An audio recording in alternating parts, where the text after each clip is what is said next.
Hey, Michael Hyatt here. Welcome to this special video series, Your Secret Productivity Weapon, How to Find, Train, and Leverage a World-Class Executive Assistant. Speaking of which, I'm with my own rock star executive assistant, Susie Barber. Susie, welcome. Thank you. It's good to be here. So in this video, I want to talk about finding and hiring an executive assistant, which is a big obstacle for a lot of people when they get started. So let's just start with this question. When do you know it's time to hire an executive assistant?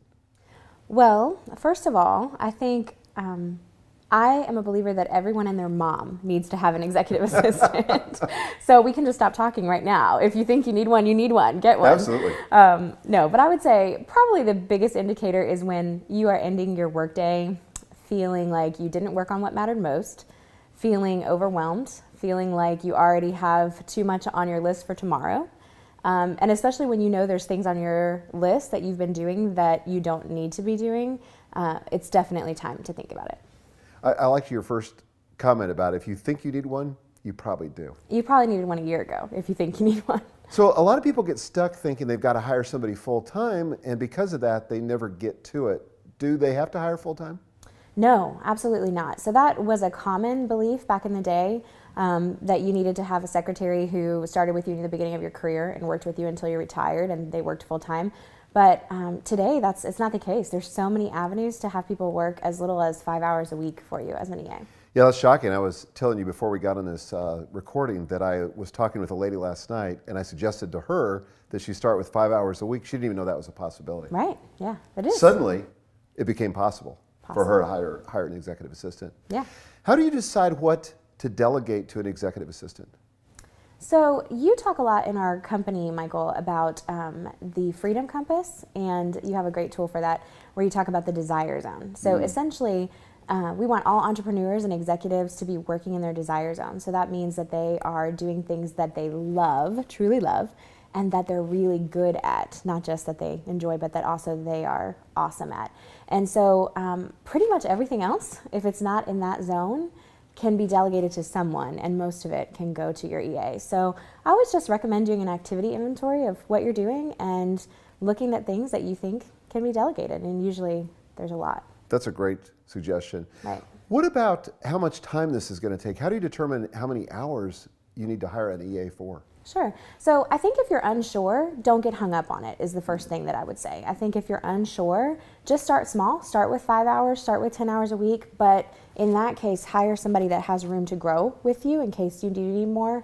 But yeah, I think start small, don't get hung up. From there, you can just take an activity inventory that you've done and try to guess to the best of your ability how much time do you usually spend on managing your email or managing your calendar. And that'll give you a good picture of how much time you need an EA for. I think if you have the right person too, and you've done the right hiring process, which we'll talk about, you have a lot of trust in that person. So if that person says, I'm drowning, I need more hours in order to do what you need, you can pretty much trust that. Yep, always believe them, yeah. Yeah, good.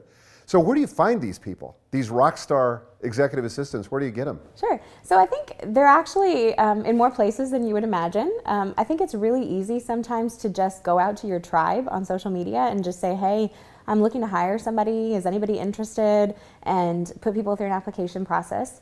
I like to recommend that a lot of people start with EA Help. They are my favorite vendor for part-time EAs. We've used them ourselves. Yes, That's how we found you. It is. Be honest. It is. And they are amazing, and they really take a lot of the work out of it for you. They handle the whole application process. They handle getting your EA paid, matching you with the right person. And so I love them if you want to not have the work. But starting with going out to your tribe is an easy way to do it too. The thing that's good about that too is they handle any problems that come up. So if you're having a specific issue, yes, they can handle that. And if it's really not working out, they can get that person replaced with somebody else, but they're going to provide you with quality help. Absolutely. And they can replace people quickly, which is helpful because they have an army of EAs behind them, which is great. So one of the things you said that I really liked was going to your tribe. And the reason I like that is because your tribe, if you have any kind of public presence at all, they know your product, they know your service, they know what you're about, your values, and it makes for a better cultural fit. Would you agree with that? Absolutely. I think there's always value in hiring someone that knows your business.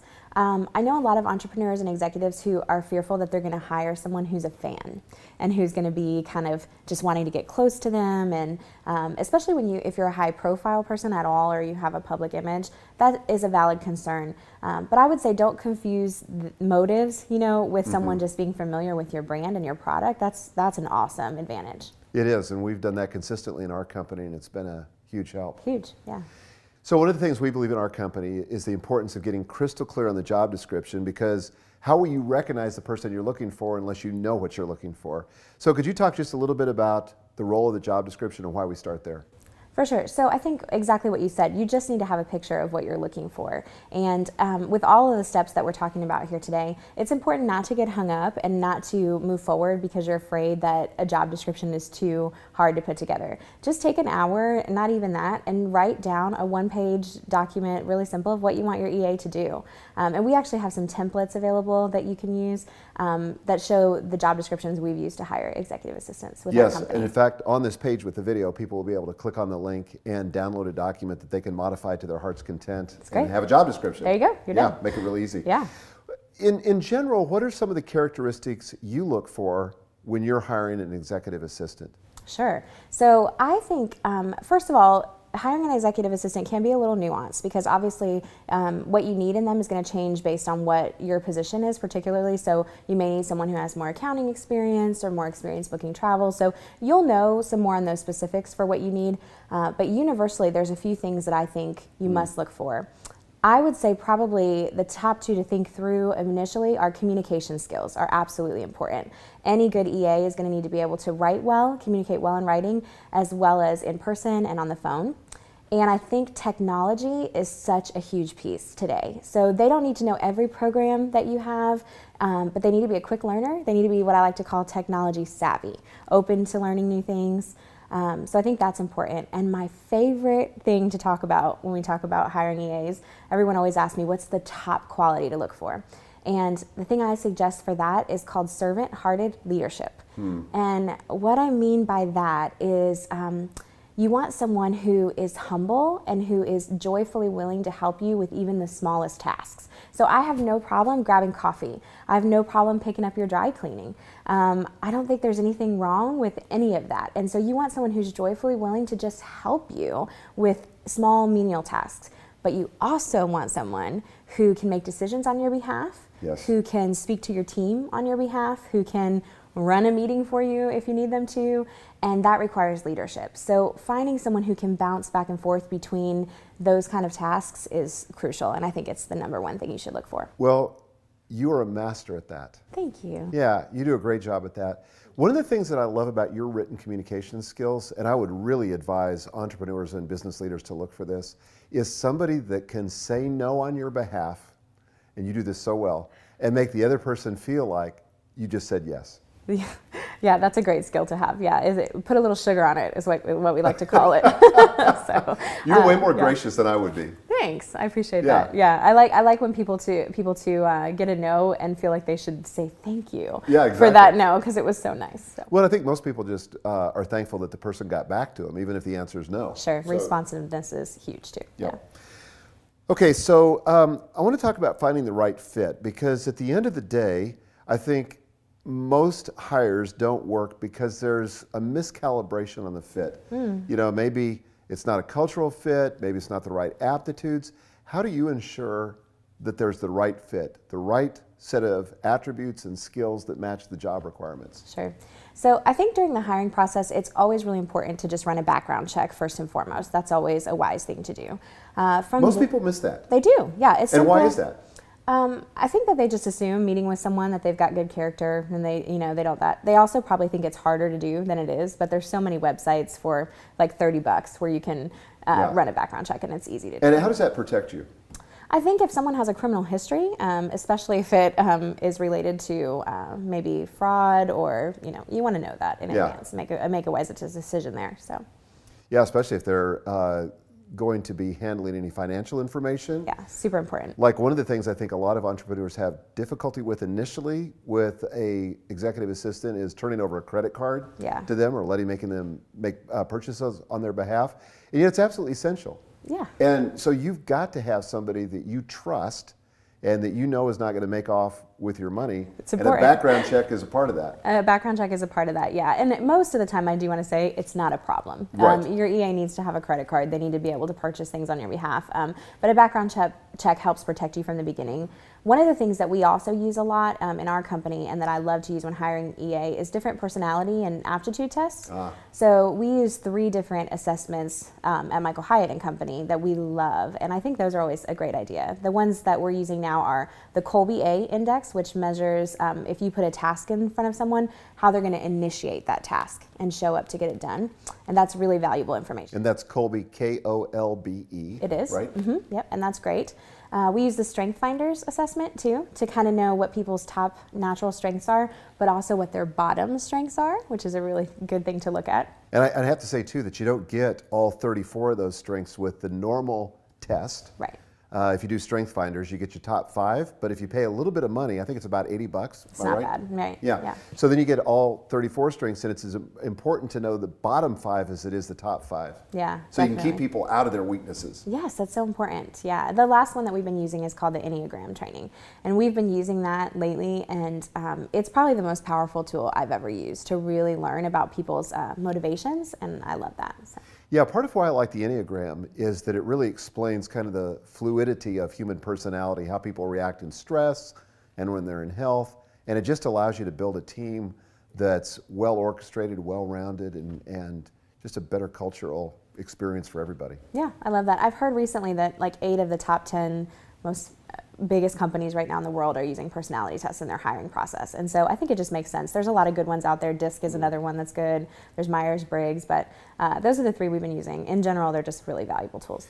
One of the things that we practice and believe also is multiple interviews with multiple staff members. Why is that important? Oh, that is really important. I think because sometimes the people that are closest to you know you better than you know yourself.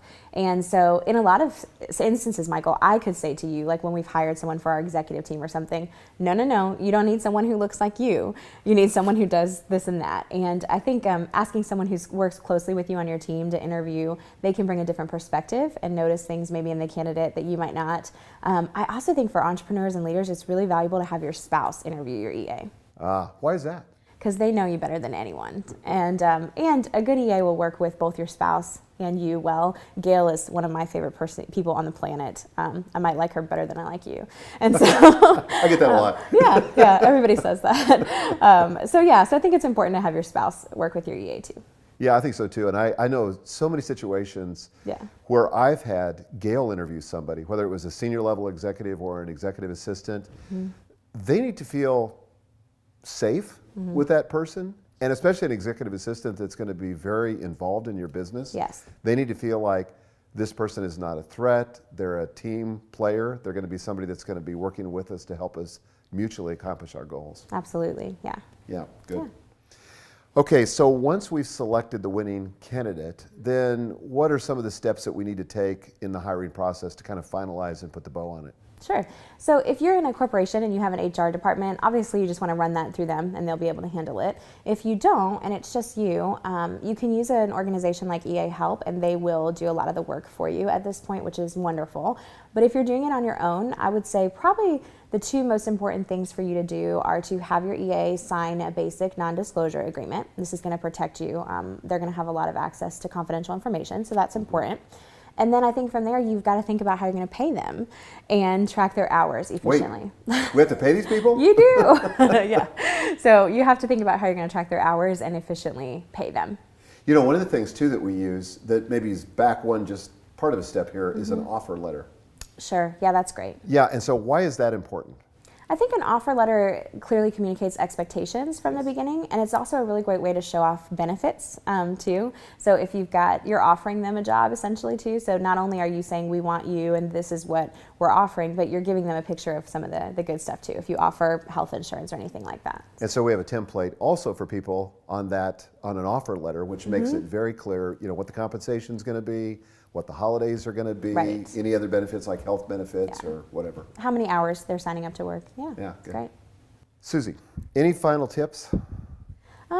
Sure. I think probably the most important thing that I would say is, again, if you are feeling at all overwhelmed, if you're feeling at all like you're not doing what's most important, you need more time with your family, you need more time to focus on your health, you need more time to work on the most important things in your business. If you've even had a thought at all that you need an EA, you probably needed one over a year ago, if not more. And you should just move. You should just do it and make it happen. And it's not nearly as hard to get going as you think it is. So make the investment and just do it. One of the things that's great about getting an EA is once you have that person in place, a lot of this other stuff we've been talking about that the entrepreneur or the business leader has to do, now the EA can do. Absolutely. So it's going to make your life so much easier. So much easier. Well, thanks for spending this time with us. This has been extraordinary. Thanks. I appreciate it. And thank you guys for joining us. We've been talking about hiring an executive assistant, and in the next video, we're going to be talking about how to onboard them quickly and get them trained. So join us then.